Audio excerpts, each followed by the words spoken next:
Hey YouTube, apeSoft released Electric Vintage back in July, and I completely ignored it because I don't like Rhodes. I'm not into that whole sound at all. But I needed today something that was a source thing to play with an effects app. And I said, okay, I've got it. I might as well give it a shot and see what's going on. And oh my God, I'm glad I did, because this is actually way, way more complex than it looks like on the surface. Like I just figured it was a Rhodes clone sound-alike thing, but like it's some great presets in here. Some from Red Sky that I really like, and just mad sounds in here. Let's see.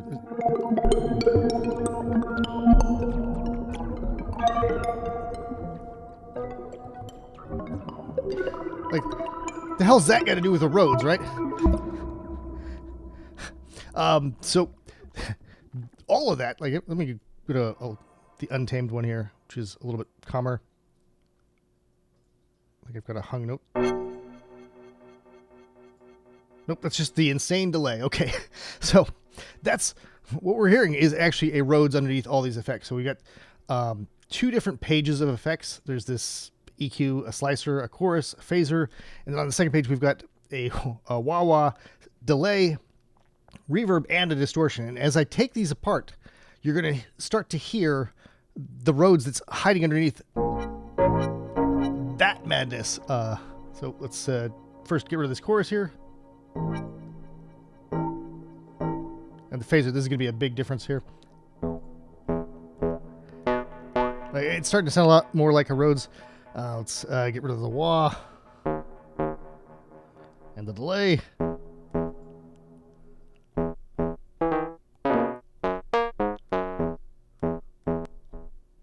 And underneath all of that was this modest sound here. It's a very, very short decay and sustain.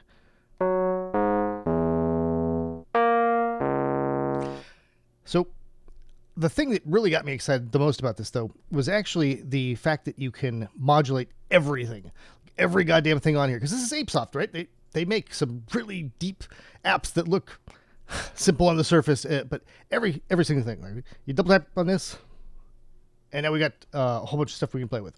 We've got a thing here that will randomize this. This will set it back to its factory default. And then over here is a whole world of fun things to play with. So we can assign the accelerometer of our devices, the X and the Y, to do different things. There's also the scrub Y assignment. So let me show you this real quick here.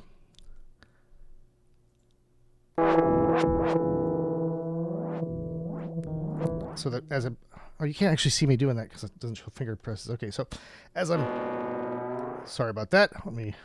I had to edit that because I just blew up my own ears. Lower the volume on this, and so this is the Y scrubbing. As I click down at the bottom here, you can see how moving up and down on this changes that.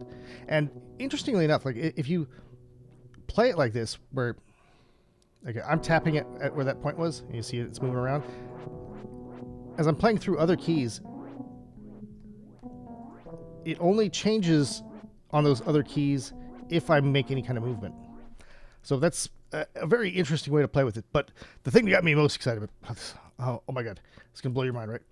In here, same control thing. If we go all the way over to the end here, every single knob in this app can have its own individual LFO. So I'm just gonna play with this. Like, oh my God, this is so many things to play with. I'm gonna play with them all. So right now that frequency is now being affected by the LFO. Actually, it's probably a good place to start, but we don't want it to be quite too crazy. So I actually want to start the range in this quite low, and actually keep the variance decent. You can click on the chain link on anything, wherever you see the chain link, that makes it BPM synced. So here, let's change this now to much slower. And I'm going to keep it on the sine wave, so it's slowly ramping up and down on this, so it should hopefully not sound too crazy. Oh, that depth is insane.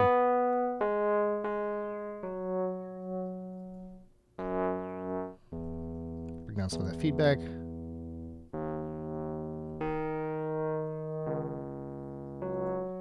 All right, that's sounding pretty good. This slicer is a kind of like a sampler thing. I'm going to turn off the chorus just so we can hear what the slicer is doing on its own. Did I turn off the distortion? Yes, all right. So everything else is off. The EQ is on. I guess I could reset all that.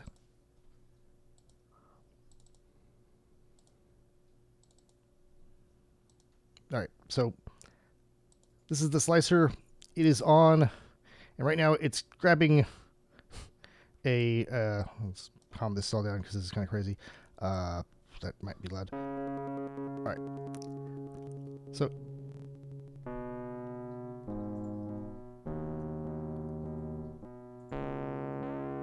you hear as we change the phrase size, it's getting different sample slices of different sizes. And it's repeating it however many times we tell it to repeat, which can lead to some very weird stuff.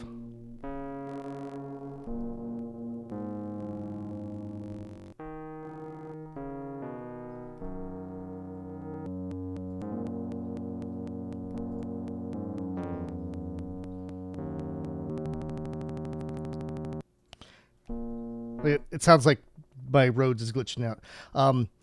Let's calm that down a bunch.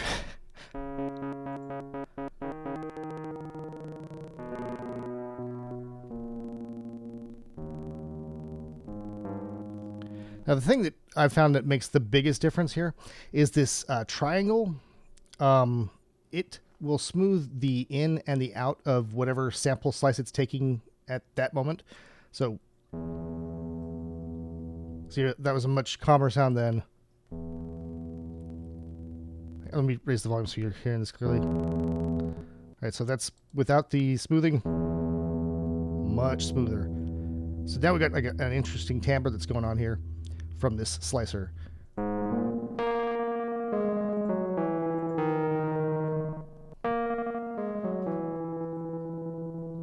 I'm used to doing videos in where I've got a limiter at the end of the signal chain. I want to do this in here because there's a lot of things in this that I wanted to show you. So it is an AUV3 though, so you can load it up as inside OM. It's also inter-app audio. So yeah, there's a lot of different ways of playing with this. I've explored modulating this repeat here in some random ways, like just literally throwing random at it. And let me get this now to actually quarter notes is probably good. There's a couple of different settings over here that you might not even pay attention to. This one over here will reset this LFO. So here, let me actually turn this to a sine because this is going to be a lot more easy to follow here. So this is a sine wave. It's going back and forth. If I hit this, you see it goes back up to the top. Let me slow it down because it's a little hard to see that.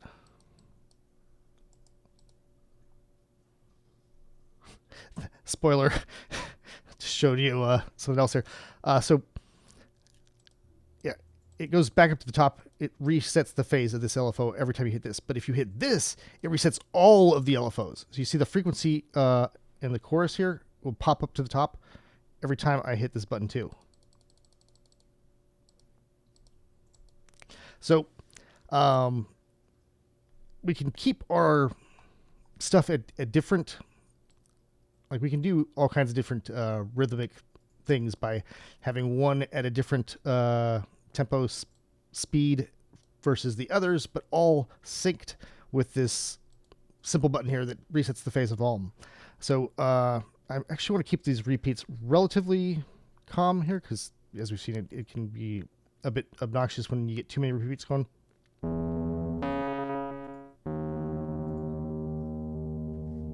So that's the slicer on its own, and we've calmed that down. It sounds cool. It's adding some extra stuff to our Rhodes sound without being too weird. It's pretty damn weird, but it's not too weird.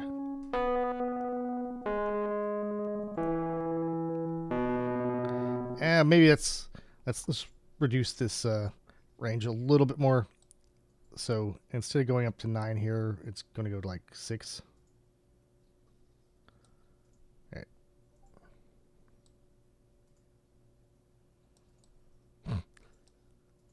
All right. So we got that set up. Let's hear what that sounds like now with the chorus.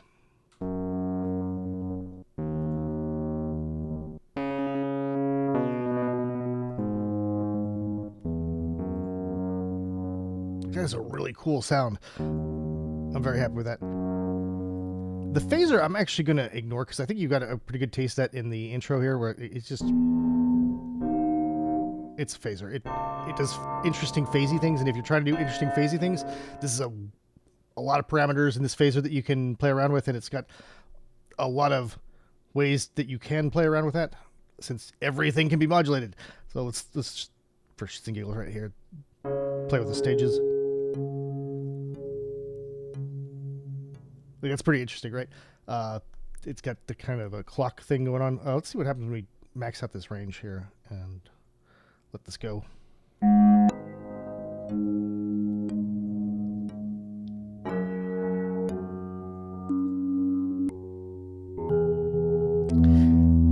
It's kind of like a randomized arpeggiation. All right, that's damn amusing, but it's not what I'm going for. So I just wanted to show you that real quick. So let's move on to the second page here, where we have this stereo delay, which is obviously something that's going to make anything you throw into it sound better. This one is already set. It's BPM synced. Like anytime you see the chain link, that's where you're switching between loose time versus a BPM sync time, where we set a specific subdivision. So let's keep it subdivided so that it's not doing its own thing here. And that's a lot. Let's calm that down a bit.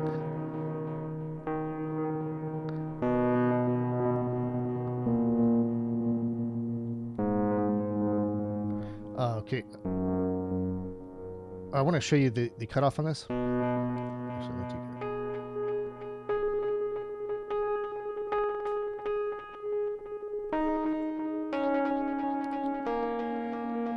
Like, it's not filtering everything out, even though we've got it on 100% wet. That's really important to keep in mind here. So we got lots of highs here.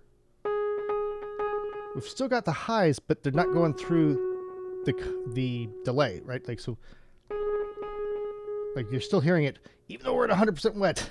Like, that threw me for a loop when I was playing with this, because usually when you see something through a signal chain like this, you're expecting at 100%, I'm not going to hear any of the dry signal anymore. But we are, in fact, still hearing that. We're just not hearing that through the delay itself.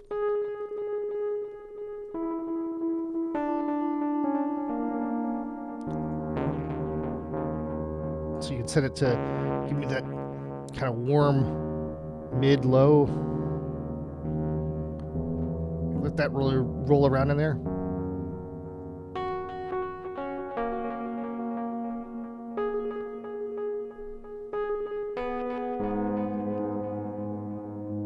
Really like how that sounded.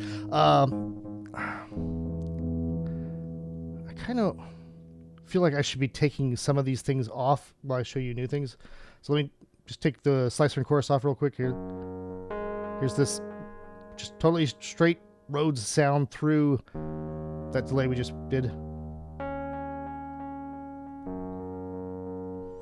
And let me now swap over into the reverb here, where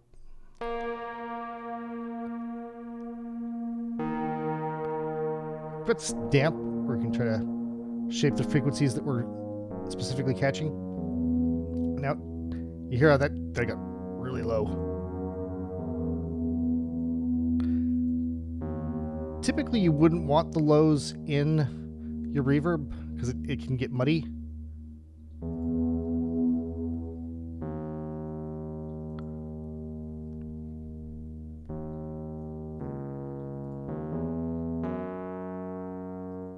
There's also a setting here to switch between modern and vintage reverb algorithms.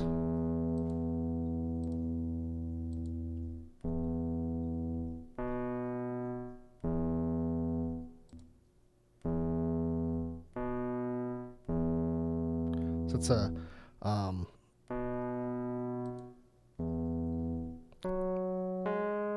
trying to think how to describe that.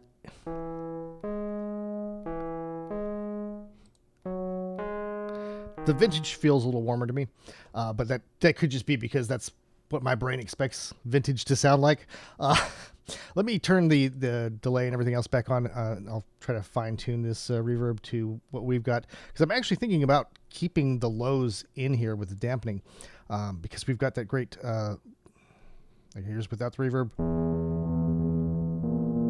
We got all that rich warmth. I want to try throwing that into the reverb, even though it's a bad idea.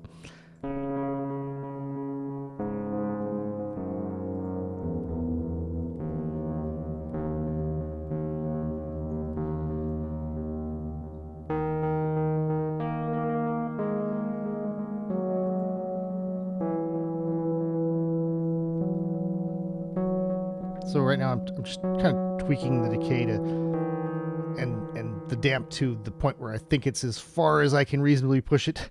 Damn, I think that's as far as I can take it down. Try just a few taps here to hear what this release is sounding like through the reverb with a long decay and much shorter decay.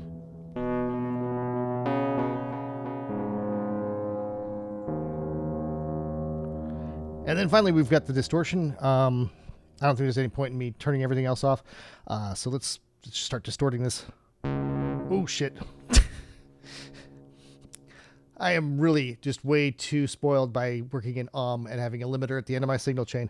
All right, let's reduce the gain here. And the pre-gain. You need to have some post gain in order to actually hear any of this. So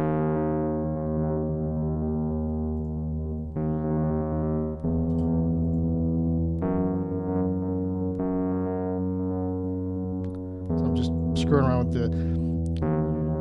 It's like wave shaping here, where we're taking. I'm trying to think of how to describe the distortion without just quoting the manual. So we're taking the different. Poles of the wave that's coming through, and we're treating them differently, so we can do all kinds of weird stuff. Like let's take the plus here and let's assign a completely random weird sort of thing that goes on here.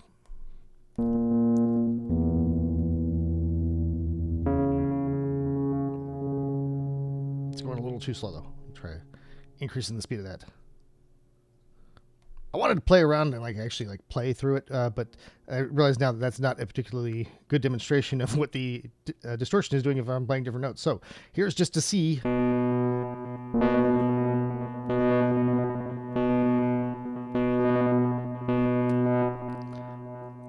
So you really got to be careful with this one because of the way that this gain structure is working. Like we can actually really pump the hell out of it, and if we bring down our main level here.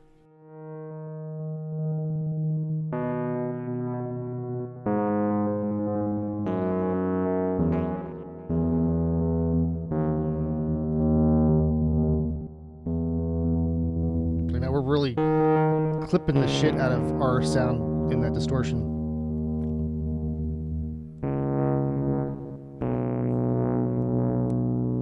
Right. I'm gonna stop playing with that now. I like what we've got going on here, where it's kind of it's randomly glitching out a little bit, but it's not. It doesn't sound like a glitch effect. Okay, it sort of sounded like a glitch effect there, but. Yeah, it's good. It's fun. Let's now run through this though, screwing around with all the other places that we can modulate things. Like typically you would never want to screw around with the delay time, because it's going to always create this effect. It always does this. Doesn't matter which app you're in, what effect you're using. If you've got a delay and you screw around with the time like this, it always does that, right? Which is not a great effect at all, which is why nobody does that. So let's see if we can use this very complex LFO routing thing that we've gotten here to come up with a way of actually using that effect that doesn't sound terrible. So in addition to the square and saw and different ramps and the noise, we've got this gentle noise where it's transitioning between all the different random spots that it's picking slowly. So it's a smooth action. Like, I guess smooth noise is the best way to describe it. It's a smooth action between these things instead of just jumping back and forth all over the place. So like if I do this, you'll see it's hopping all over the place.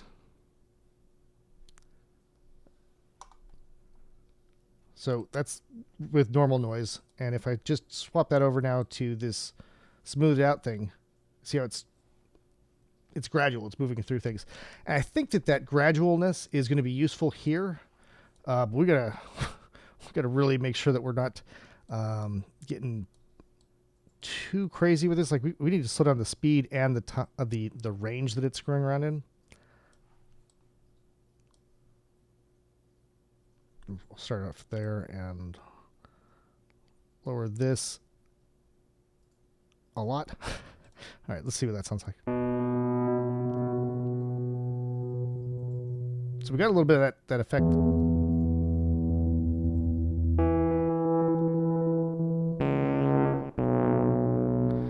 It's just barely noticeable. If I bring up the, you can actually grab one of these knobs and move it like this, and that will recenter whatever the modulation source, the modulation range is.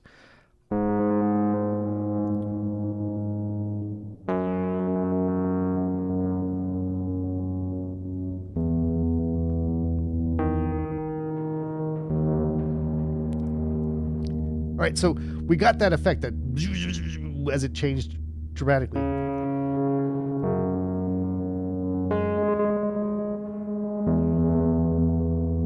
Like it's that weirdness, but it's not a constant sort of weirdness. Like if we made this like a sine wave here, like I'm not even pressing anything, it's weird. Like this is too damn weird. But with this smooth noise, we're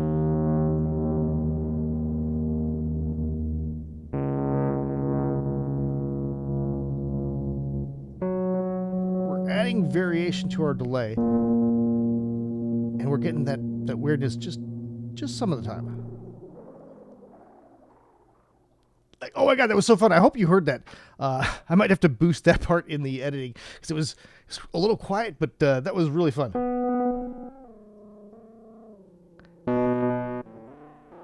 Like, oh god, it really loves to play around in that release. Let me see. I'm just going to try this like super ambient messed up Rhodes thing.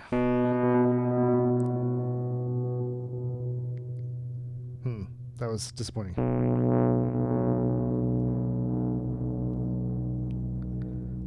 Give it a huge attack.